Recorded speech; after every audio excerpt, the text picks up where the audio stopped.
So as we showed you a post earlier on, that's not the one, Brian Tamaki's page about, they've been going around the country, and I think it was Napier, wasn't it, where they got a story, a drag queen story time finished. And it was going to happen again at Upper Hutt, and they got another scalp. They were quite proud to get another scalp. Where is it? There we go. Oh, that's not the one. They got another scalp. It's down the one further. you're actually on there. One. Go back up. Yeah. No, Willis McIntosh cancelled another head on our platter. So you're exactly right about the the verbiage and stuff. And so this came out, I think, yesterday. And this is a post from Brian Tamaki. Here come the lies that come with the victories. There has never been. Now this is the thing as well. You know how I called you on saying, I don't know if we can say that that's destiny. It's the same to Brian Tamaki. Mm-hmm. You can't say that no one from Destiny Church has done this. He says there has never ever been any such rape or death threats from Destiny Church. Now he could be playing games there from people within Destiny Church or Destiny Church. He can't say that hasn't happened from anyone within Destiny Church because he doesn't know that. And then he goes on to say, lie your mainstream media mates to your mainstream media mates, or like your mainstream media mates, but people can now see through these sorts of low life responses. And this was a post that Emily Wrights put up, and it says this: as many of you know, I've been on the receiving end of rape and death threats from Destiny Church in the past. It was terrifying. I wrote about it here, and then this is a JPEG. I can't click on the link there. For the last few weeks, the lovely performer Willis McIntosh has had the most violently horrific threats and abuse sent their way thanks to Destiny Church and the shock jocks Sean Plaincunt strikes again. That's a good one. Like that one. I would love to turn this awful thing around and show Willie and his whānau and community that he supported. So if you can give a few dollars and share or leave a message of support for them, that would be amazing. And then there's a link to I'm not sure what this is, like a give a little type page. So that was what happened then. And then today, this is the news today. Brian Tamaki put this post up, right? And you can see here, this is Nicola Willis at Pride Show. Here's Nicola Willis at the front of Pride Parade. And there's Willie Smackintosh on Instagram. And Brian Tamaki's people have circled that this performer is being followed by Nicola Willis, right? That's the crime committed by Nicola Willis. New Zealand finances in good hands, or rainbow hands. Sounds kind of cool, actually. Rainbow hands. If you had rainbow hands, I'd go when you move them, I reckon. Can you believe New Zealand's Minister of Finance, Nicola Willis, is a follower of Willis McIntosh? I believe in people's freedom of choice. I love that. It's so good. Because it's like, adults are free to do what they want, but can you believe they did this? You know what? You can't have it both ways, Brian. But is this appropriate that the Minister of Finance is following this drag king? This is an adult entertainer who attempts to entertain our kids. Now, just quietly, and off the record, I can't say off the record, can I? And an honest held question, are we going to find out at some stage that Brian Tamaki was following someone committing crimes against children?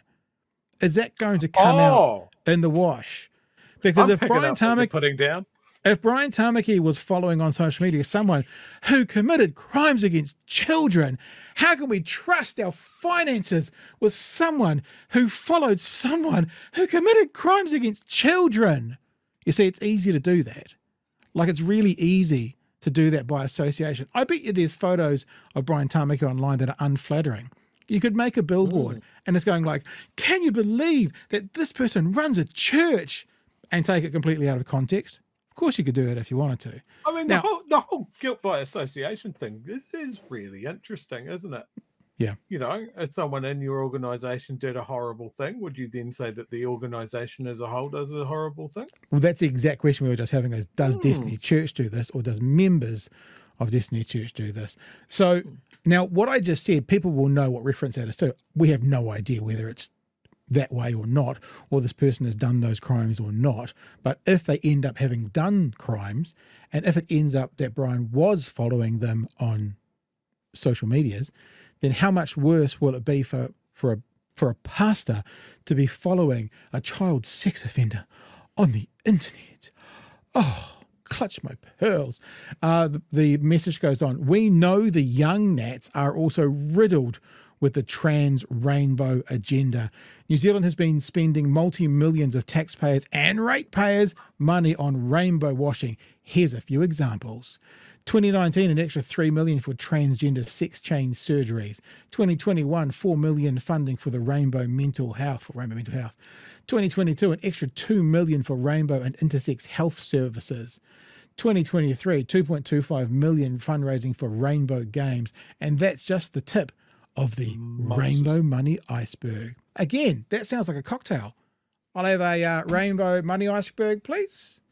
Hold the iceberg on the rocks. Can I also just shock our listeners? Yeah. As well, and say after almost a good solid 8-9 months dunking on Nicola Willis. Yep. That I'm going to say, well done, Nicola Willis. We haven't even got there yet when we get to what she's actually done, but yes. Oh, yeah. Like, brace yourself for this. I'm just prefacing it. Yep. She handled it perfectly. Yep. And the last part of his message, can we trust this new finance minister to rein in the rainbow spending? Now, we've been incredibly critical of lots of things to do with Nicola Willis. Mm-hmm. We're probably going to touch on the theories again tonight. But as we always say, if it's worth giving credit to, it's worth giving credit to. Her response directly to Brian: no need to be jealous, Brian. I'll follow you on Instagram too, if you'll give lipstick and boas a go. It's so good. Now, this is also what it means to be ratioed. Brian Tamaki's had 53 comments and 54 retweets. That comment from Nicola, 224 comments and 91 retweets. That is the definition of being ratioed. Now, let's go into it. Now, obviously, many of them are Brian's flock and flock adjacent, but plenty of support in there. Not a good reply, Nicola, yada, yada. Thank you, Nicola, yada, yada. This just not going to age well. Shame on you. And I'm assuming that's going to Brian. I think it's to Brian or to Nicola. I can't actually tell the difference. No, I think that's to Nicola. Okay. You tell him this is a really bad take for a politician. Your response is truly shocking. Credit where credit is due. AJ. G'day, AJ, if you're out there at the moment, follows our stuff. So there you go. So there's a mix of it in there. Geez, read the room. You know, it goes, brilliant reply. Oh, Maria's in the room. Maria follows some of our stuff as well. Hello, family. We're bringing all these people together that are out there on the internet doing fun stuff.